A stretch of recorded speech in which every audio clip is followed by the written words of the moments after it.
Управата за финансиска полиција до Основното јавно обвинителство Скопје поднесе кривична пријава против Марко Бислимовски во својство на председател на Регулаторната комисија за енергетика за злоупотреба на службената положба и овластување.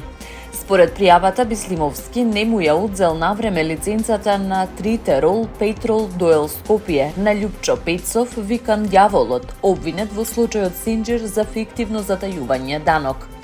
Наместо да донесе решение за одземање на лиценцата, пријавениот донел незаконско решение за прекин на постапката, со што лиценцата не била одземена на 15 јануари 2024 година, туку дури на 14 април 2025. На тој начин, како што се наведува, му овозможил на правното лице противзаконски да продолжи со вршење на енергетска дејност во период од околу 15 месеци по истекот на законските услови, како и да учествува и исклучува договори во постапки за јавни набавки.